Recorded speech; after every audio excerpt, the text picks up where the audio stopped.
And thanks to Erica, I tried to match. Actually, I did have a different sweater on, but changed it also. And realized in your talk, which was great, I got really worried in moments. I was like, because I think this compass, audiovisual compass that I'm going to be presenting is really a way of like understanding I guess the formulation of a practice or a methodology, which has everything to do with these ideas that Erica talks about, the sort of the shift in a documentary framework. She references Trinh T. Minh Ha, whose reassemblage was made in 1983 when I was 7 years old.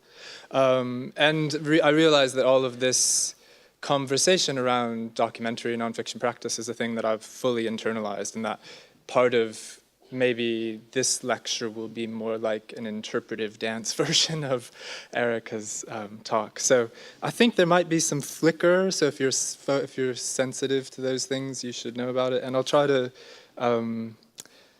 be succinct, although I doubt it will happen. So, yeah.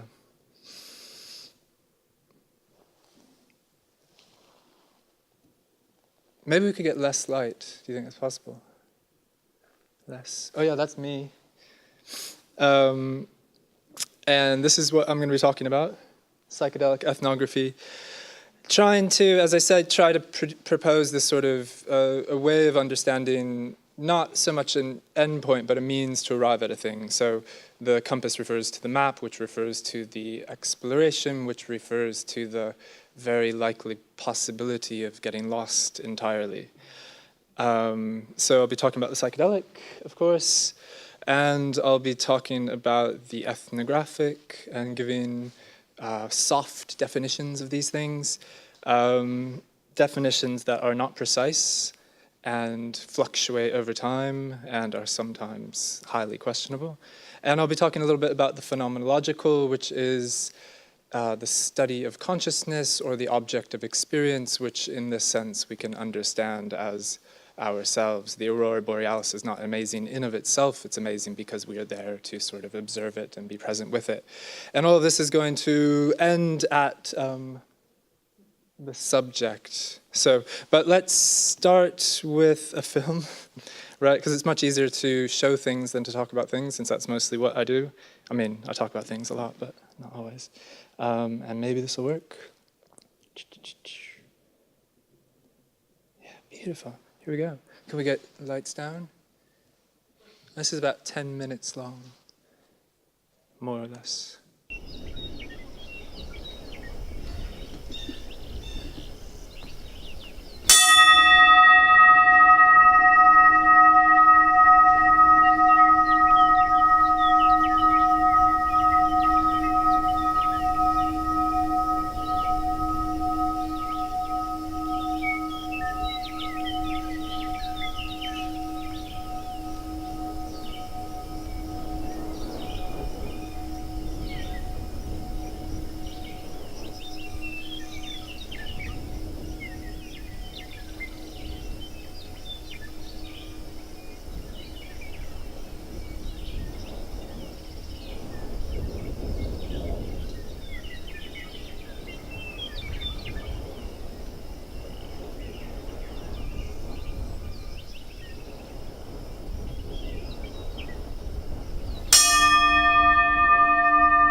Right, I'll kind of get to that in a bit. Back to the compass. Right, so to talk about the psychedelic is to talk about a term that was coined in 1957 by Humphrey Osmond. It means soul manifesting, taken from the ancient Greek. And Osmond said that specifically it comes to fathom hell or soar angelic, just take a pinch of psychedelic. Very exciting. My sort of functional definition of psychedelia is that the ambition is an understanding of the self through a subjective experience of the world.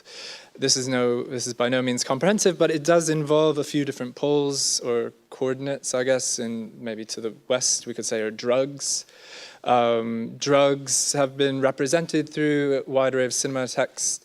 It's a way of thinking about the experience of the self, this like total subjective experience of the self. So in this film, Ruth has taken some LSD about 2 hours prior to being filmed, and she's looking at her reflection, but also poised on this precipice in the Badlands National Park. And so there is a kind of she's experiencing a radically subjective experience. And I should say I wanted to show that film also thinking about Mona Lisa's conversation yesterday about the face, and also this beautiful face, melty face graphic, which seems, the noise of being, right? So drugs are one coordinate. Also Gaspar Noé's Enter the Void, worth watching the first 10 minutes and then not watching it.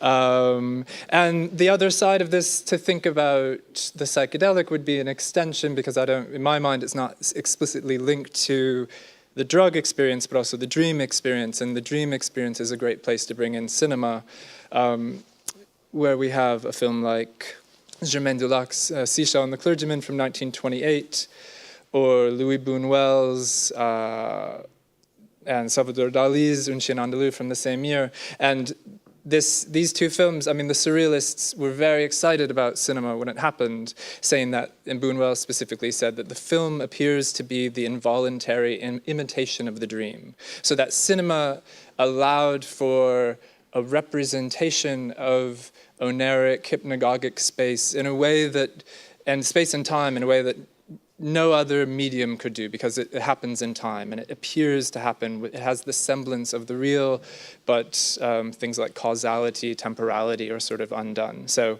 we can think about the dream in relation to this. The film that I'll be showing, the second film, He Who Eats, or Greetings to the Ancestors, is based very much so about these ideas, filmed in a animist Pentecostal church, Zulu, in Swaziland, and the second half is shot with a number of Sangoma Osa dream healers who use a particular kind of drug to increase their dream vision. So these ideas are present within my practice.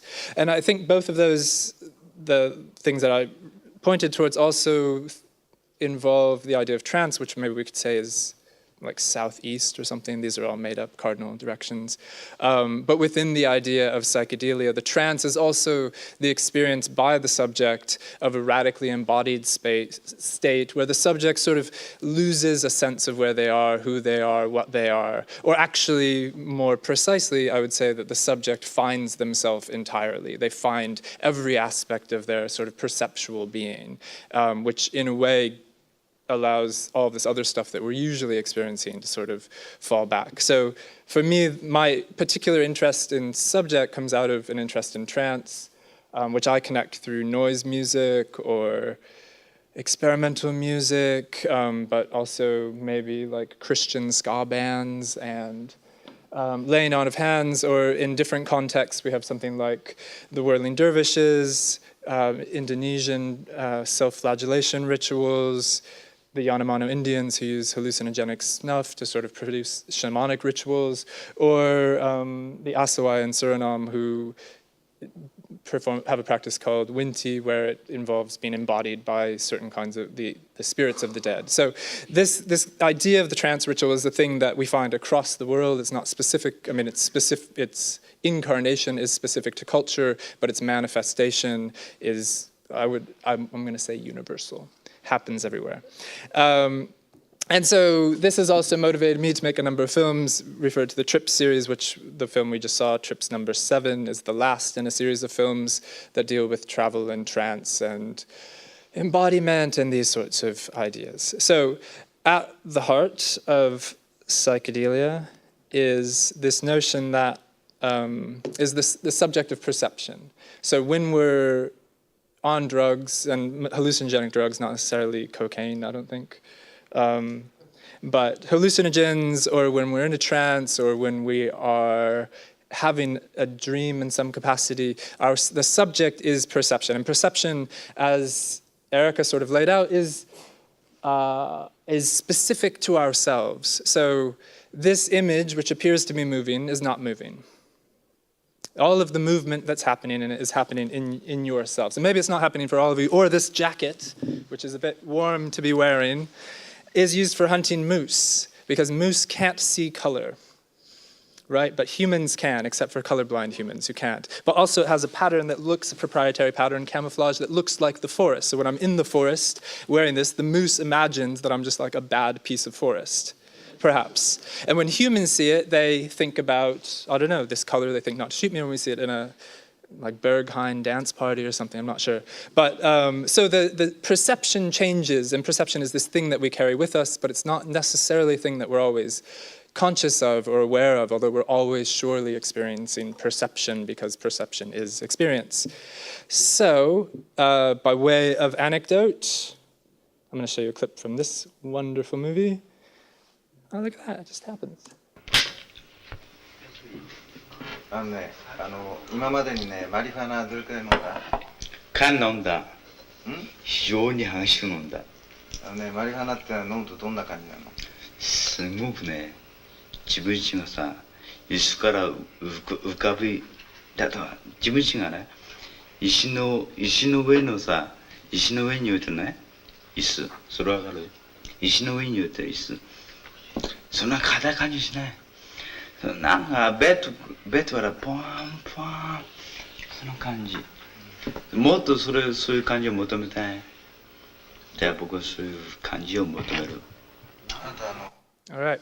So that's from Toshio Matsumoto's Funeral Parade of Roses, which if you haven't seen it, you should just, it's a wonderful, magnificent film, kind of the non-heteronormative Greek myth answer to 1960s French New Wave cinema. It's beautiful, beautiful film, moves into all of these different spaces.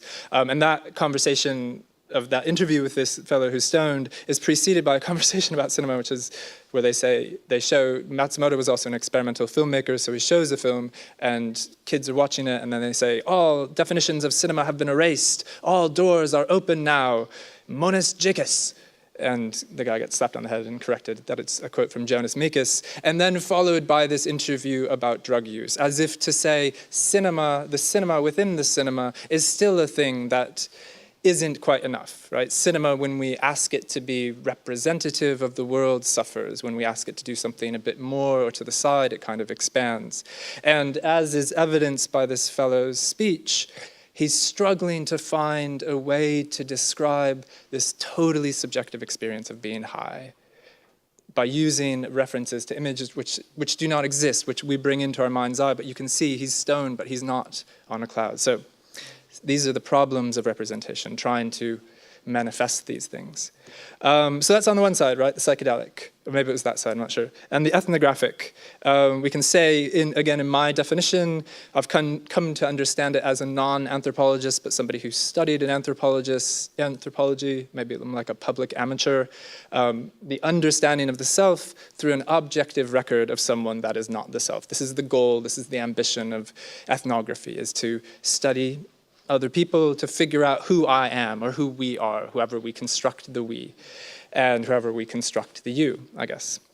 And this finds its manifestation, maybe broadly speaking, in the actuality, which Erica mentioned. So we have workers leaving the factory, Lumiere Brothers, 1895. Here is the image of workers. Here are people doing a thing who are not us. We can see ourselves reflected in them in some capacity because we share perceptual apparatus and skin and bones.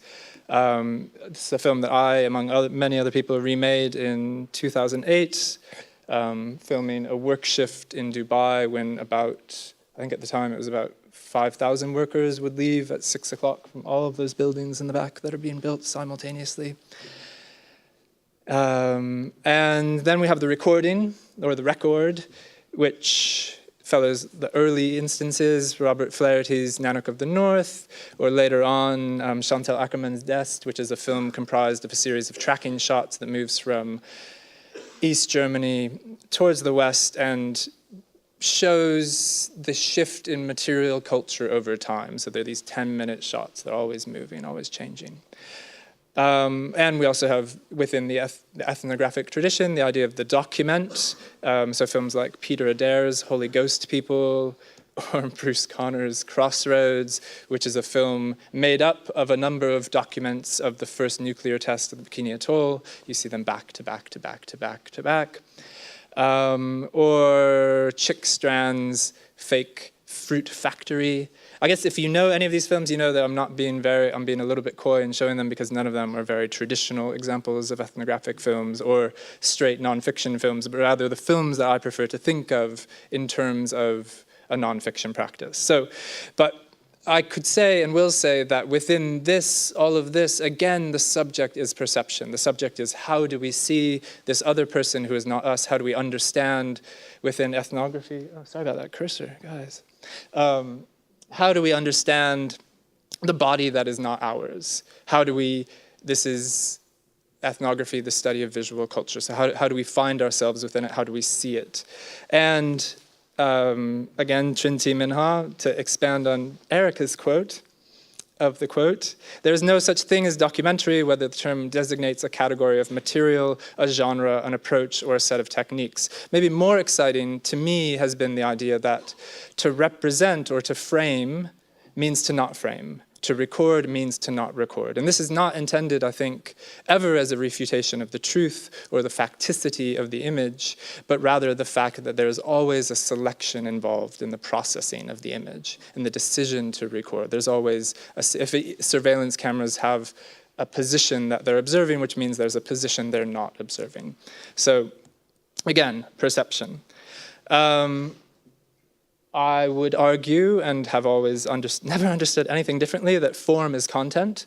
So from the very beginning, when we have these Muybridge photo studies and we try to understand a horse in motion to make a bet whether the horse ever is off the air, all four legs are up floating above the air at the same time, we make a series of photographs to show this. But the photographs, in fact, are the subject. The way the image is made is the subject. The form determines the image, determines the form, determines the image, which points back to what Eric was saying about the GoPro, the usage of the GoPro, that form is always embedded within content, which is embedded within form. So we're beginning to stretch a little bit outside of the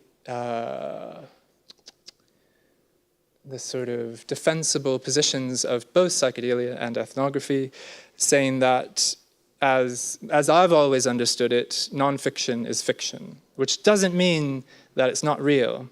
But a film like Workers Leaving the Factory, Lumiere brothers, their father owns the factory. They force the workers to leave the factory 3 times, film it 3 times successively. So which version of the Workers Leaving the Factory are we saying? Is the context, the frame in which we see the image significant? And I think this is maybe the more significant understanding of this nonfiction equals fiction, is that construction is inherent in image. Nanook of the North, right? Flaherty goes to film the Inuit, finds that the Inuit no longer use the spears that their fathers used to hunt, but finds those spears in their house. So he says, hey, Nanook, can you take the spear and can you go and hunt the way your dad would?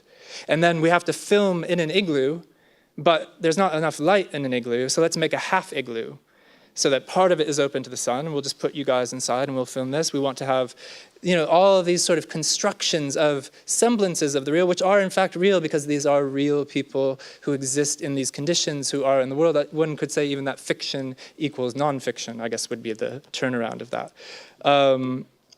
And a film like Jean Rouche's Le Maître Fou, which is this seminal dog blood, foam at the mouth, trance ritual of the Hauka, remarkable, was commissioned. He was commissioned to make this movie. So how does that change the construction of the film? It doesn't make the film any less real, but it does change the way that we understand it. So I have always sort of been excited about this idea, which means I'm excited about this lady. And, you know, there's this quote that actually Lucien Casting-Taylor and Verena Pervel said recently: is anything more expressive of interiority and subjectivity than a human face? It's amazing. She's an amazing creature to watch, as are all of us creatures, I think. And so this brings us to this, back to this, like, what is this? The synthesis, the bridge between psychedelic and the ethnographic, that all of these things, for me, are always at play. Although I guess I neglected to say that the reason why I'm just going to keep you with this image here for a second. The reason why those of us who go into trance states or experience embodiment or search out meditation, yoga, running, hallucinogens, is actually, there's also a radical kind of pleasure in being purely subjective. And I feel like that's one of the things that I'm after, which is a thing that I sort of feel like cinema is totally, has this great potential to activate. So pleasure is an important, I think it's south, north, northwest in the compass. So psychedelic ethnography. Sorry, I know it's here somewhere. No, hold on, sorry guys. Shit. It kept crashing when I was making it, so it was like, oh man, they just didn't copy over. Oh yeah, okay, there it is. No, oh, went too far, sorry.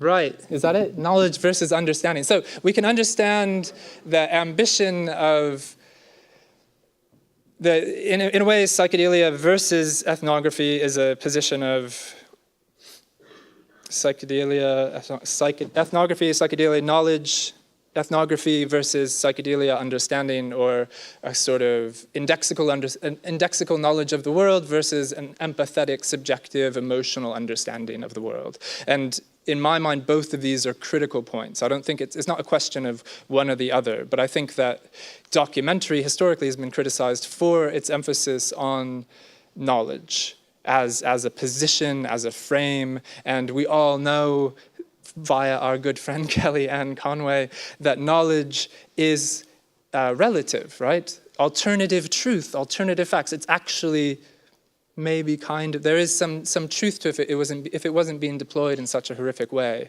There would be some like excitement or enthusiasm about it. And it seems to me, especially coming from the position of Caucasian American male living in the glorious United States of America, for the so-called glorious United States of America, that the most that I can do is to resist continuing in the process of naming, declaring, and sort of positioning what things are. That knowledge is, as a pursuit, seems like the most kind of colonial strategy that one can undertake. And so, since my upbringing was mostly in post-colonialism, I'm erring on the side of understanding, which might in some way be a defense or a default, but I think I feel okay about it. And I would point towards films by somebody like Maya Deren, who goes to Haiti to film Voodoo rituals, and films everything in slow motion as a way of understanding movement, not of diagnosing ritual. This film, as a film, is not an exciting film to watch because she didn't finish it, realized she was ill-equipped to name culture, to name ritual, to point at what a thing was, but very adept at sort of presenting a sense of bodies, which is how we sort of understand ourselves in relation, is through each other's bodies. So she put a curse on anybody who would finish this film, and then she died. And then her former husband finished it by taking the text. She had written a book and used the text over it. So it's worth watching, but on silent, I think. But in all these cases, in both the psychedelic and the ethnographic, the subject is perception, and it moves in two directions. So this idea of psychedelic ethnography finds its background a little bit in surrealist ethnography, which was popularized by Catherine Russell, who is of no relation to me. And she talked about Louis Buñuel's film Land Without Bread as a film in which we as an audience we watch a film which appears to be a depiction of poverty in a far-off region of Spain, the Herdes, and the narration says something like, look at this woman, only 28 years old. And we see that she's a woman, and we see that she's possibly poor and in a condition that's not great. She's a great goiter, but she's obviously not 28 years old. And so we're asked to, as an audience member, we have to position ourselves as to whether we believe the image or the speaker or ourselves. And this movement constantly vacillates. So sometimes the narrator is reliable, sometimes not. And so she talks about this as a way of unanchoring ourselves as reliable viewers in some way, which seems like the most productive thing. We could also think about sensory ethnography. We referred to our friends who made Leviathan as a way not of so much understanding the process of trawling by a clear depiction of trawling, but rather the experience, the feeling of being in a space in a way that we can't otherwise occupy, which is what cinema allows us to do. Cinema is a two-dimensional reproduction of a framed environment. So it's not the thing. And when we confuse it for the thing is where we get into trouble. But when we're able to let it expand, it's much more evocative. So coming to the end, we have this idea of subject, subject, subject, in which we can imagine the subject is the subject. Here, Ruth is the subject of the film. Or perhaps we can think about the author, me, as the subject, which when the camera appears to pan and checks her out, right, a moment that I'm not excited about, then it appears to be me who's doing this. The truth of this is that there is no camera operator, that the camera is set up in a triangle so that she begins the film by pressing record, I'm at the mirror rotating it with my head down, and she's looking at herself into the camera. So these things that happen, but we're aware of the authorial position. And for me, the generative way, or the way out of the sort of problematic that Erica proposes, is to begin to think about ourselves as subject, to position audience as subject, audience who has agency in the way that we begin to understand the image, the construction, who are implicated in the processes of knowledge and representation. So here, the cracked mirror that should mirror us, where we should find ourselves back. And for me, that's where the experience of cinema, it's whether you're in the audience sort of being overwhelmed by your 3D vision, which is not a 3D vision, right? It's very different than this thing that we have right now. Or whether you're thinking about cinema as an experience that you are in, right? Where you actually stand in the light beam. You become a part of the thing. Right now, this image that's happening is being projected from over there, which means functionally all of you are in this. And I think, for me, the strategies of psychedelic ethnography are to find a way to position audience within this framework, to not allow for a stable identity position on either the part of the subject, the author, or the audience, but to actually call all of these into question in a productive and generative way, not to dismiss them, but to sort of expand on them. Right, and that is our compass. Right, the self is the compass. So, that's all I got. Thanks.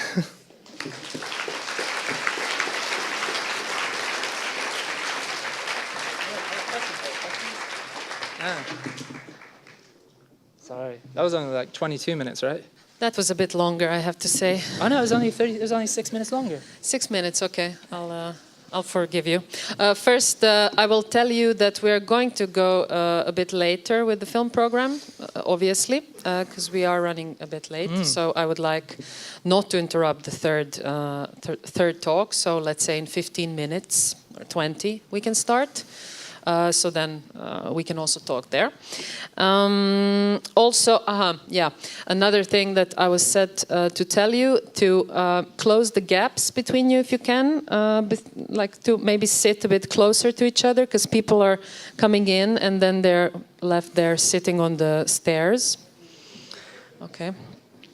Thank you, Ben, for this. Yeah. It was great. Thanks. I would like to open something else. I mean, another, not a topic, but I read in one of the interviews that you said, or I have been talking to a friend with this kind of practice and theory, like filmmaking and being immersed also in the theory. So how does that work for you? I mean, I read in this interview that you said kind of that you were at the beginning a bit paralyzed by the theory, because you also come from the from the education from the anthropology, and then you go to Suriname, as I recall. So how does that work? I mean, also knowing all that, and then just being in these situations to be filming the other or whatever, So how does that work, or how did it work?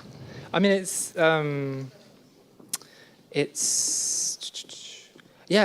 filmmaking is not easy. I mean, it's not that hard, but it's not easy.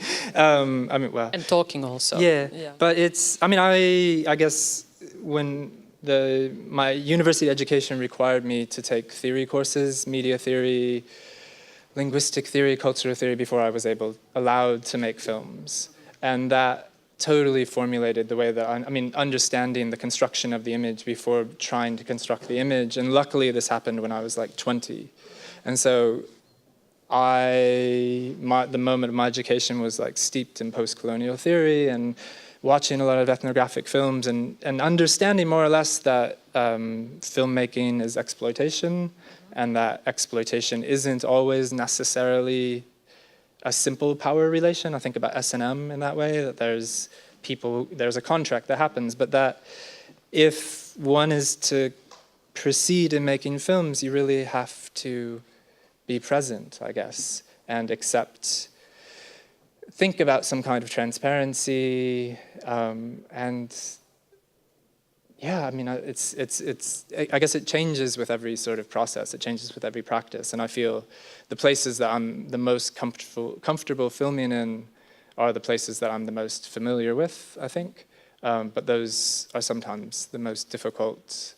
I make really different images in the familiar space than in the unfamiliar.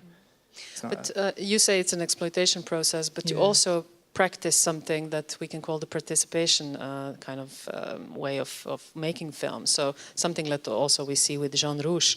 It's somehow a process in which you engage the others also to be very much present in the process of, let's say, representing. Yeah, I work on film for a lot of reasons, but one of them is the weight of the camera and the presence of the camera. That it's very easy to sneakily film you asking me questions, but when you have an object that takes time to manifest and it's double system, there's a kind of presence that has to be reconciled with on the part of the subjects. And I'm not at all interested in filming people who don't want to be filmed. But I am interested in convincing people who don't want to be filmed that I can film them, but sometimes that takes a while and it doesn't always work. So I pay everybody I work with. All of my subjects get paid in one way or another, which feels like an important and maybe just like a sort of feeble reliance on capital to make some things right, but it's better than not. It's better than imagining that the thing that I'm doing isn't engaged in some sort of economic process already, and that my presence in a place with a camera crew making a film doesn't already involve all these other systems that are at play. So I try to be engaged, I guess, and create some degree of participation. But having said that, I'm not interested in I'm interested in collaborating, but I don't usually want to make other people's film ideas. So it's participation in its malleability, but not maybe in its center direction. Do we have maybe questions from the audience? Yep. Yeah. Mike, maybe? So as a filmmaker, do you and having the subject or this matter, this interest that you have, do you also go into a trance? Do you also practice these acts or not? Yeah, I mean, well, I like drugs, but and that the clip I showed from Funeral Parade of Roses is actually it's the reason why I kind of wanted to make that Trips film.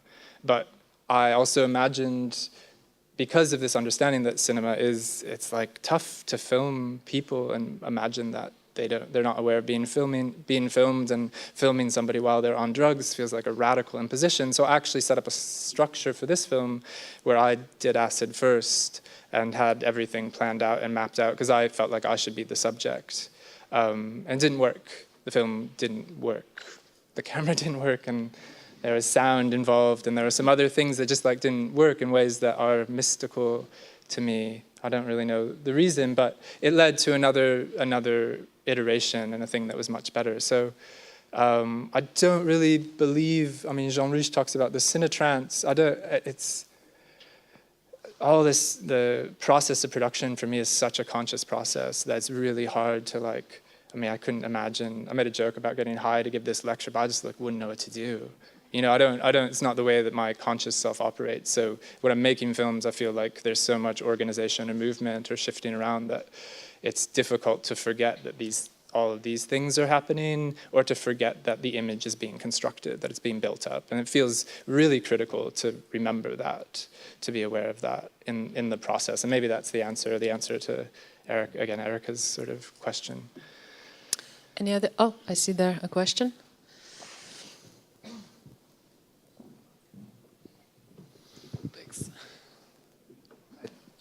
Thanks very much for the talk. So I noticed in the way that you were explaining things, you really emphasized the individual and individual perception.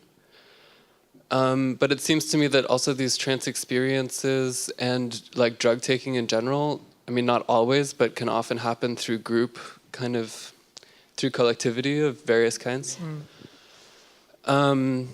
And also, I guess the process of making films is like a collective process. So I was wondering why you choose to emphasize the individual and drug taking as kind of like the ultimate subjective experience as opposed to the collectivity that also seems present.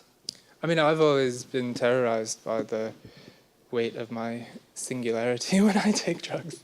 Just like realizing that there's no way I'm ever going to experience the consciousness of somebody else. But I think the frame, I mean, maybe I overemphasize that within this, because for me, the cinema is the context, and cinema is the collective experience of being a group of individuals engaged in a similar kind of process. And all of those trance rituals that I pointed towards are collective experience. I mean, decidedly, I think as also a way of trying to resist the impulse within commodity capitalism to make us all into like single purchasers, individuals, that there's something important about pushing it in some other kind of direction. So trying to think about the group or the collective body. And it's definitely prominent in all of my other work except this film, I think, because most things have lots of humans, yeah.